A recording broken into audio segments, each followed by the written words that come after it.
I'm not trying to kill turtles or dye my hair strange colors. I'm just trying to do rap songs and be down with my brothers. Hey, maybe a few others too. We can get a pay-per-view. We can watch boxing all the time or join the ground crew. Or the crew that changes ice to the warm courts. Make athletes take off skates, put on mesh shorts. That sounds like a dandy watching a flick, organized crime. I like the Wesley Snipes and Ving Rhames for the prison time belt. Make a soda line, pass it to a friend of mine. Maureen made cacciatore season with a sprig of thyme. Hot dog for lunch, hot dog for dinner. Don't eat breakfast, I am no beginner, no.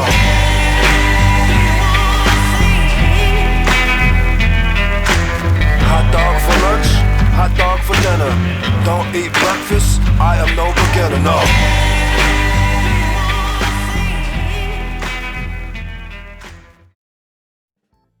As they say, a hot dog at the ball game beats a roast beef at the Ritz.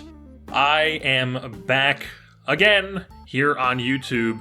Gotten the content creating itch as of recently, and it just happened to coincide with the release of the Full Miners roster set, so I figured, why not get back in the swing of making some videos here on MLB The Show 23. So I recently bought the game. I did not have the game previous to getting back that content creating itch, so it's not like I've been playing MLB The Show and not posting content all these months in the early season parts of the real-life MLB season. I just really wasn't sure if I was really ever going to be posting here again. I've been doing this for so long at this point that, I mean, when this is fun, I love it, and I do it, and I post it, and it's something that I enjoy doing. But when I don't enjoy it, I know that I just don't want to waste my time doing it, so I just don't do it. So it's not like as I'm doing this, I constantly have in the back of my head, like, oh, I have to post a video, or else my numbers are going to go down. That's not how I think about this. If it's fun, I do it. If it's not fun, I don't do it. But we are back here with some MLB The Show action. So, before we get into why we chose the team that we did, I do want to mention that I did do quite a bit of editing to the Full Miner roster set. Unfortunately, the state of Full Miners and just created, community-made rosters are not really in the best spot they've ever been. I don't want to offend anybody, obviously. I'm just saying that it's definitely not the same way it used to be, for a number of different factors. I'm not going to get into all of them here. I'm not singling out anybody or blaming people or whatever.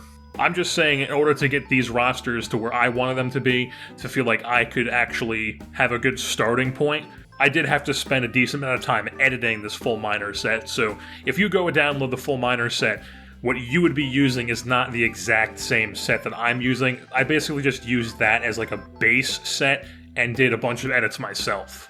And of course, I just wanted to make sure that the roster was where I wanted it to be as a starting point, and I wanted to make sure just my whole recording and editing process was where I wanted it to be before I actually did just dive into making videos. I didn't want to just make a video and be like, yeah, I'm back, and then not have anything ready to go in like the next coming days, because that can be frustrating and just put a lot of pressure on myself. So I didn't want to do that, but we are at a point now where I'm not rushing to put out stuff, and I'm confident with my abilities again as I'm getting back into the groove of things.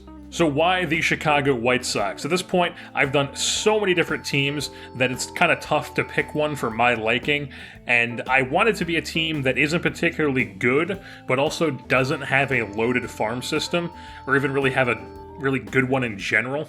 So I could have easily just picked a team that's obviously rebuilding, like I could have been like the Nationals, who are a team that obviously is in the midst of a full swing rebuild. Their roster is not good, their roster is not meant to be good, but they do have a decent amount of prospects here, especially after the Juan Soto trade. But the White Sox are a team that are in a spot where they haven't really accepted the fact that they should be rebuilding. And as a result of that, they have a farm system that is bottom of the league. It's probably just as bad, if not a little tiny bit better, than like the Atlanta Braves system is at the current moment. But the thing about that is the Braves system is so bad because all their guys have graduated to being not prospects anymore, and all their top prospects are now just key pieces on the major league team that's in first place, while the White Sox are not that. So my expectations here for Season 1 are to have a pretty middling season, I would say, and then basically just gut as many pieces as we can at the trade deadline, acquire as many assets as possible, and then try to have maybe a bad season in Season 2, get a high draft pick. It's gonna be a few seasons, I would say, before this White Sox team is competitive, before we see the next good Chicago White Sox ball club on the field. And I do have a couple guys on the roster we might want to keep around for long-term to be part of that next good White Sox team, but we also have a couple guys on the roster who might be on that team because their contracts are so bad that they're going to be hard to move. But with that being said, let's just jump in and take a look at what we have right now as our opening day roster. I did not go back and look at the exact opening day roster that the White Sox are running and then just copy that. No, we're just rolling with whatever I felt I wanted to roll with here out of the gates, within the limitations of the injuries that were already existing as the season happened. We will get into that a little bit later on, but the rotation 1 to 5 is Dylan Cease, Lucas Giolito, Lance Lynn, Michael Kopech, and Mike Clevenger. Kopech and Cease are guys who might be around on the next good White Sox team, where Giolito is an expiring contract this season, so he's a guy we might want to flip, or definitely are going to be trying to flip. Lynn, I believe, has this year and then one more year, so he's another guy that we might try to trade either this season or next season. Clevenger is a guy that we want to flip as well. In the bullpen, we have Keenan Middleton, Reynaldo Lopez, Aaron Bummer, Gregory Santos, Jimmy Lambert, Garrett Crochet, Joe Kelly, and Kendall Graveman. Out of these bunch, Lopez is an expiring contract. He's somebody we could try to flip. Aaron Bummer is signed to a multi-year deal for whatever reason, so he's going to be tough to get rid of. Lambert probably isn't going to have much value. Crochet is a guy we might want to keep around, possibly, but also you can get pretty good relievers for pretty cheap. So if he does have trade value at some point, we might want to think about flipping him, but that's something that's not like an obvious one. Joe Kelly is one that we are going to be trying to flip at some point, and then also Kendall Graveman. Where if we take a look at the lineups against right-handed pitching, it's Moncada at second base, Benintendi in left, Robert in center, D.H. Jimenez, third base, Berger, right field Sheets, Anderson shortstop, Vaughn first base, Grandal catcher, and then against lefties, we've got Moncada playing third base, Anderson shortstop, Robert center, Jimenez in left, Berger DHing, Grandal catching, Vaughn at first, Benintendi in right, and Andrews slots into the lineup at second base. On the bench, the guys who are pretty much always bench guys are Oscar Colas is the fourth outfielder. He's one of their top prospects. He will not be getting a prospect profile because he is already on the roster, but he's basically one of like maybe 2, maybe 3 guys who could possibly be in the organization right now who are guys we might want to actually have on the next good White Sox team. The cupboards are very barren here in the White Sox organization. And then there's utility man Zach Remillard. He can play the infield and some left field for us. Seppi Zavala is the backup catcher.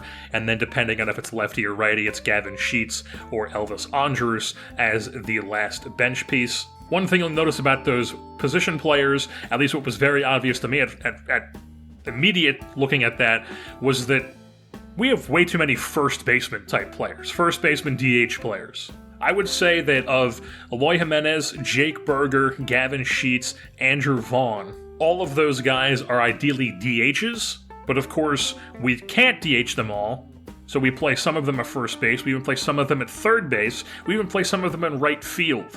And then I'd also said that Tim Anderson probably isn't a shortstop either long-term either. He's also probably not a long-term White Sox, I would say. But just a lot of guys who are playing in positions they probably should not be playing in. Even in this game, Luis Robert, I know, is a very good defensive center fielder in real life. In this game, he has like a 47 reaction. And the thing about editing fielding ratings in this game is if I decide to give him the fielding that he probably should have, he would just suddenly be like a 99 overall, and I don't want to do that particularly because it just feels like cheating to be like, oh yeah, we just made this guy from like an 89, whatever he is, to like a 97 because we bumped his fielding up from like 71 to 84. Maybe at some point I decide to do that, but right now, Luis Robert, we are probably not going to be touching his fielding ratings. And then like I hinted at, we did add a couple injuries to the mix. You probably noticed that Liam Hendriks was not on the bullpen because obviously he did miss the first portion of the season in real life. I set it to where he has a torn pectoral, which is obviously not why he was out in real life, but Liam Hendriks is going to be missing basically the same amount of time I set it to be. He should be back early June like he was in real life, so Liam Hendriks will be back at some point this season, and he's also a guy that when his contract is up, we're probably going to be trying to flip him in the last year of his deal. because he is a guy who, obviously with his age and the state of this White Sox team, is not somebody who is going to be kept around very long as somebody is on the next good team. We're looking at him as somebody we can flip for assets, obviously. And then Matt Foster, another reliever, he got Tommy John, I believe in like spring training, maybe even before the season, but he's not going to be pitching for us, so he's going to be out for the entire year. Now those were guys that were hurt pre-season in real life, so those are why I added those rosters. I didn't want to go and add people who were injured in the middle of the season, obviously, because that wouldn't make any sense. I did not go through and add the pre-season injuries to every single team. That would just been way too tedious, and I didn't really feel like doing that. One thing I did do, though, was make sure that players on other teams who were not on the 40-man for injury reasons in this roster set are on the 40-man, so we don't end up in a situation like somebody who is maybe got Tommy John in late June is going to miss the entire 2023 season in this franchise because they're not on the 40-man in this set, and they're instead just going to dominate AAA. So to avoid that, we did go through and edit other teams' 40-mans before we started the franchise. But that will wrap things up here for this introduction episode of the Chicago White Sox franchise here in MLB The Show 23. The next episode will be the first full-fledged episode with games, starting things off, of course, with opening day against the Houston Astros at Minute Maid Park. So as always, I've been your host, Jerseyborn, and I am saying, Danahy.